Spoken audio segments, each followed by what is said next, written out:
Hello everybody, Last Station 4 here, network operator for CTRS. So we're going to go over what you need to get started with a CTRS hotspot. Everything that you need is right here on screen, so we're going to go from left to right. You're going to need two antennas, the small stubby ones, that's the UHF antenna, because most hotspots are UHF only. Only if it says that it is VHF compatible will it be somewhat VHF compatible. At the same time, VHF is a much longer, wave, so, the antennas are a little too close to each other and it causes descents. So, if you have that problem with descents, it's likely just because you're using VHF. At least that's what I think is the right answer. Anyway, continuing on. Micro SD card, at least 16 gigs. The more the better, the faster the better. You don't need like a super crazy one like this. You don't need like a 128 gig A2 U3 card. Focus, damn you. There we go. You don't need something like that. Log files ain't that big. If your PC or whatever you're using to flash the Raspberry Pi, which is the thing in the middle right here, has an SD card slot, you will need a micro SD memory card adapter to fit into that slot.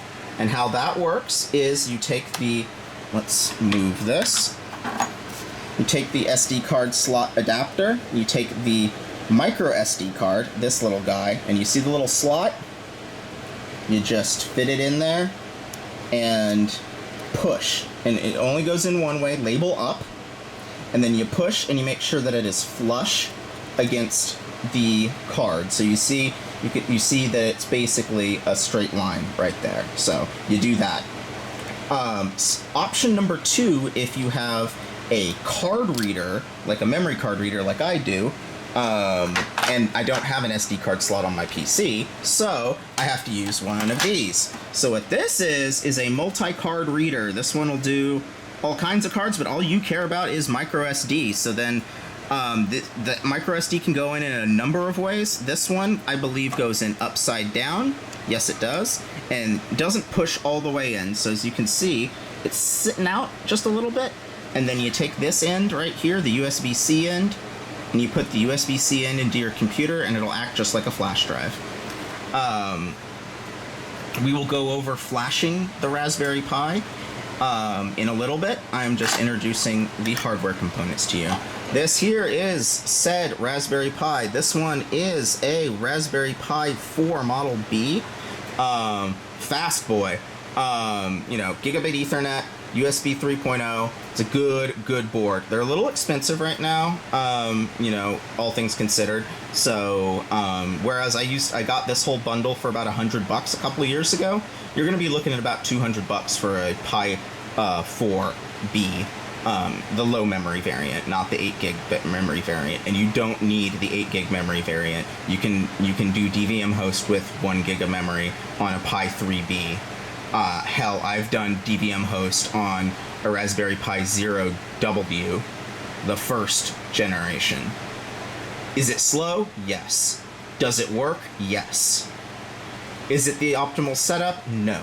So, recommend a Raspberry Pi 3, 3B, 4, 4B, or anything higher than that which may come out in the future. Raspberry Pi 2s are a little weird, and I would say that we do not support them. That will be at your own risk. We will not install on a Raspberry Pi board 2. Alright, continuing on.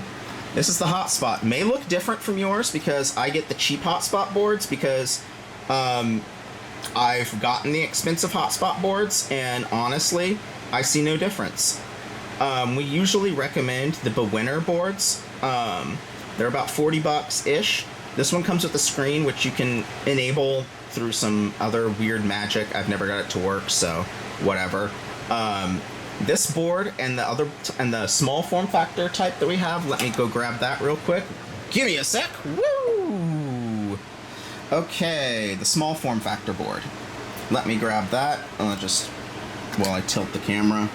Alright, small form factor board. Looks kind of like this. See, it's about half the size, same pins. So those little black pins, that little black socket that you see, I'll show you how to fit that on the board in a second. But literally the same thing. You don't have to use any pin combinations or jumping to flash these boards. These boards will just flash on their own. So either one of these two will work right here. I've gotten these off of eBay just searching for what is called here, it says an DVMHS hat duplex board. If this thing will focus, that would be nice. There it is. DVMHS hat duplex, or DVMHS hat dual is what you're going to want. What I mean by dual is you can see it has two antennas. You must have two antennas on there for DVMhost, otherwise it won't work. Anyway, so fitting the board to your Raspberry Pi. So, do you see these pins right here, right there? That is your GPIO stack. You don't need to know what GPIO means. It's just the connectivity part that will connect the interface of your hotspot to your Raspberry Pi. So what you do is you see these black little sockets. You line the socket up. Let's put this up on its end so that you can see what I'm talking about. So you line these sockets up like the first pin at the end, and yes, doing this with one hand is very impossible. Okay, we're gonna do it this way then. Alright, so you just place it on, you look up at the top, look here to make sure you're getting the pins in correctly. Let me make sure I'm doing that. Yes, I am. And then you just slightly push down, do not force it, and then inspect around to make sure that the board is flush and is not missing any pins. So as you can see, it does sag a little bit. Come on, camera. But there's no pins showing. It's actually fully connected.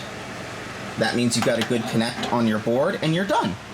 Other than putting the antennas on, which I can assume that if you're in a radio Discord about, radios and stuff, you know how to screw an antenna on. I will not make a video about how to put an antenna on because, come on now.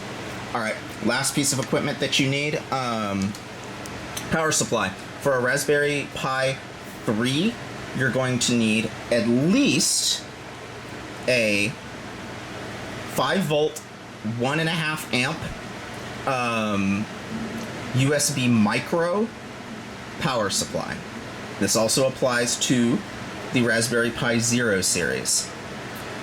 This is not one of those. This is for the 4. The 4 increased its power requirements due to USB 3 and gigabit Ethernet. Now it's recommended to have a 5-volt, 3.5 amp power supply at least. Minimum 2 amps. Anything less and you will be throttled due to undervolt. 1 second, I need to mute a thing. There we go. Old men are talking. Anyway, so power slot for your Raspberry Pi is going to be this guy right here, the USB-C connector. You just plug the wall wart into the wall, plug that into the USB-C connector right there that I'm pointing to. But you also have to make sure that your SD card, after you flashed it, is inserted in. Come on, inserted in. Am I doing this right? Yes, is inserted into this SD card slot at the bottom. For a Raspberry Pi Zero, it is not on the bottom. I will show you where it's at. So as you can see now, it sticks out a little bit. That's okay. You just have to push it in until it stops. For a Raspberry Pi Zero series, it is on the side. It is on the, if you are facing the power connectors towards you, first of all, the power connector is this one right here, not this one right here. On the top, it will say power in very small letters. This one is your power slot right here, the rightmost connector. Your SD card slot is on the left side on the top this time. On Raspberry Pi Zero boards, usually the headers are not soldered on for GPIO, so you may have to solder some headers.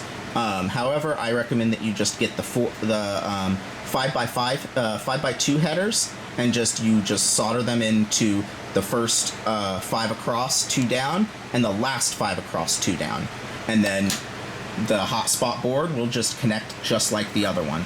But like I said, same thing with the SD card. We are going to do this, drop it in. It is so hard to do this on camera. There we go.